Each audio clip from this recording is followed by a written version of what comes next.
മലയാളിയുടെ ഇഷ്ടവാർത്താ ചാനലായി മാറിയ മാതൃഭൂമി ന്യൂസിന് രണ്ടാം പിറന്നാൾ. കഴിഞ്ഞ 2 വർഷത്തിനുള്ളിൽ മാതൃഭൂമി ന്യൂസ് കേരളീയ സാമൂഹ്യ മനസാക്ഷിയുടെ സത്യസന്ധമായ കാഴ്ചയായി മാറിയത് നിരവധി വാർത്തകളിലൂടെ. ഹാരിസൺ കരുണ എസ്റ്റേറ്റുകളും സർക്കാരുമായുള്ള അവകാശ തർക്കത്തിൽ നിർണായകമായ ഇടപെടലുകൾ മാതൃഭൂമി ന്യൂസിന്റേത്. ഇടുക്കി കൊട്ടാക്കമ്പൂരിലെ അനധികൃത ഭൂമി ഇടപാടുകൾ, കൊച്ചി ചെലവന്നൂരിൽ തീരസംരക്ഷണ നിയമം ലംഘിച്ച DLF നിർമ്മാണം, ഇതെല്ലാം ജനശ്രദ്ധയിലെത്തിച്ചതും മാതൃഭൂമി ന്യൂസ്. ബാർ ഹോട്ടൽ ഉടമകളുടെ യോഗത്തിന്റെ ഒളി ക്യാമറ ദൃശ്യത്തിലൂടെ അഴിമതി ആരോപണങ്ങളുടെ കൂടുതൽ തെളിവുകൾ.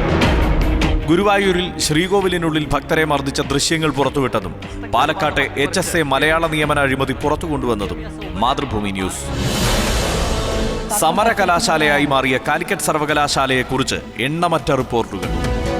കേരളത്തിലെ മാവോയിസ്റ്റ് സാന്നിധ്യം സംബന്ധിച്ച മുന്നറിയിപ്പുകളായി മാറിയ ഒട്ടേറെ വാർത്തകൾ. തമിഴ്നാട്ടിൽ നിന്നെത്തുന്ന വിഷം തളിച്ച പച്ചക്കറികൾ കഴിക്കേണ്ടി വരുന്ന മലയാളി, മുട്ടക്കോഴികളിലെ ആന്റിബയോട്ടിക് കുത്തിവയ്പ്, ട്രെയിൻ പാൻട്രി കാറുകളിലെ ശുചിത്വമില്ലായ്മയുടെ ഞെട്ടിക്കുന്ന ദൃശ്യങ്ങൾ, ഓൺലൈൻ സെക്സ് റാക്കറ്റുകൾ, അവശ്യമരുന്നുകളുടെ വിലക്കയറ്റവും അഭാവവും. കേരളം കഴിഞ്ഞ വർഷം ചർച്ച ചെയ്ത നിരവധി വാർത്താ പരമ്പരകൾ മാതൃഭൂമി ന്യൂസിന്റേത്. മാതൃഭൂമി ന്യൂസിന്റെ കഴിഞ്ഞ വർഷത്തെ മറ്റൊരു മാധ്യമ ദൗത്യം നല്ല വാർത്ത. സമൂഹത്തെ പ്രചോദിതരാക്കുന്ന നല്ല വാർത്തകളെ ഇരുകൈയും നീട്ടി ഏറ്റുവാങ്ങി മാതൃഭൂമി ന്യൂസിനെ വാർത്താ ചാനലുകളുടെ 1ാം നിരയിലെത്തിച്ച പ്രേക്ഷകർക്ക് നന്ദി. കേരളം വാസ്തവം തിരിച്ചറിഞ്ഞ 2 വർഷങ്ങൾ. മാതൃഭൂമി ന്യൂസ് 3ാം വയസ്സിലേക്ക്.